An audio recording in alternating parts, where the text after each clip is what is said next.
Tillari one में ठंड दस्तक दे रही थी।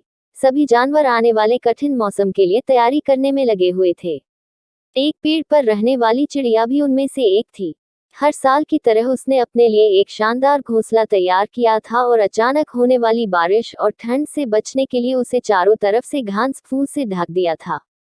सब कुछ ठीक चल रहा था कि एक दिन अचानक ही बिजली कड़कने लगी और देखते देखते घनघोर वर्षा होने लगी। बारिश से ठंड भी बढ़ गई और सभी जानवर अपने अपने घरों की तरफ भागने लगे। वह चिड़िया भी तेजी दिखाते हुए अपने घोंसले में वापस आ गई और आराम करने लगी। उसे आए अभी कुछ ही वक्त बीता था कि एक बंदर खुद को बचाने के लिए पेड़ के नीचे आ पहुंचा।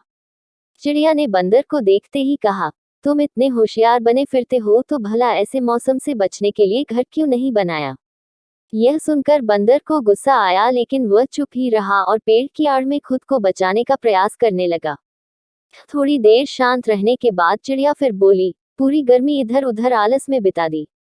अच्छा होता अपने लिए एक घर बना लेते। यह सुन बंदर ने गुस्से में कहा, तुम अपने से मतलब रखो, मेरी चिंता छोड़ दो। थोड़ी ही देर में हवाएं भी तेज चलने लगी और अब बारिश रुकने का नाम नहीं ले रही थी। बेचारा बंदर ठंड से कांप रहा था और खुद को ढकने की भरसक कोशिश कर रहा था।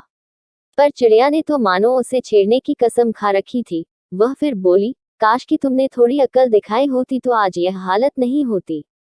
कम से कम अब घर बनाना सीख लेना। इतना सुनते ही बंदर गुस्से से तुरंत ही पेड़ पर चढ़ने लगा और बोला, भले मैं घर बनाना नहीं जानता लेकिन मुझे तो ना अच्छे से आता है। और ये कहते हुए उसने चिड़िया का घोंसला तहस नहस कर दिया।